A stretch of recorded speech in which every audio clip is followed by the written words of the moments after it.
নমস্কার বন্ধুরা, ভালো আছেন? আবার আর একটি নতুন ভিডিওতে সুস্বাগতম। আজ নিয়ে এসেছি কাঁসার থালায় খাবার খেলে মিলবে যে উপকার, জানলে আপনি খাবেন রোজ।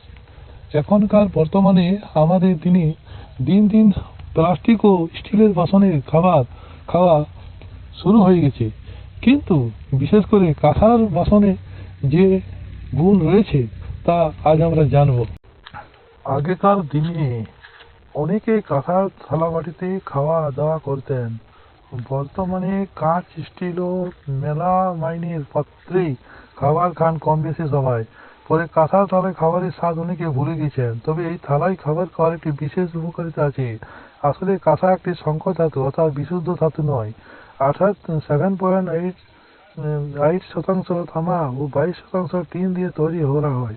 এই বিশেষ চকচকে ধাতুটি অন্য কোনো ধাতু যেমন তামার পাত্রে টক জাতীয় খাদ্য, লবণ, লেবু রাখা যায় না।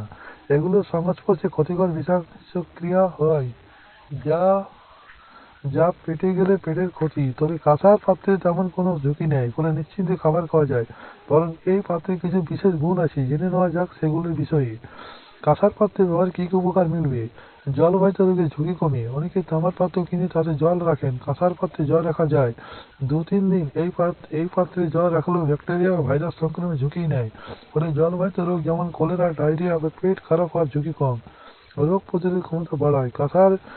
কাঁসার অ্যান্টি ব্যাকটেরিয়াল গুণ রোগ প্রতিরোধ ক্ষমতা বাড়াতে সাহায্য করে। পেটের জন্য ভালো। পেটের সমস্যা এখন কম বেশি অনেকের দেখা যায়। কাঁসার পাত্রে পেটের জন্য উপকারী, কারণ এটি বেশ কিছু ব্যাকটেরিয়া প্রতিরোধী, যা পেটের স্বাস্থ্য ভালো রাখে। দেহের টক্সিন পরিষ্কার করে। আয়ুর্বেদ শাস্ত্রে কাঁসার পাত্রে খাবার খাওয়ার পরামর্শ দিয়ে থাকে। ভারতের অন্যতম প্রাচীন শাস্ত্র বলা হয়, প্রতিদিন কাঁসার পাত্রে খাবার খেলে শরীরে দূষিত পদার্থ অর্থাৎ টক্সিন ধুয়ে বেরিয়ে যায়। মস্তিষ্কের কোষ ভালো রাখে। তামা দিয়ে তৈরি ধাতু, ফলে তামার তৈরি কিছু গুণ এতে থাকবে। তেমনি একটি গুণ হলো মস্তিষ্কের কোষ ভালো রাখে। কাঁসার মধ্যে খিঁচুনি প্রতিরোধ গুণ আছে, যা একটি কঠিন রোগ। প্রদাহ কমায়। তামার পাত্রে আরেকটি গুণ হলো প্রদাহ কমায়, ফলে প্রদাহজনিত রোগের ঝুঁকিও কমে যায় অনেকটা। কাঁসার মধ্যেও সেই গুণ উপস্থিত। তাহলে দেখলেন বন্ধুরা, ভিডিওটি এরকম ভিডিও পাওয়ার জন্য চ্যানেলটি সাবস্ক্রাইব করতে ভুলবেন না।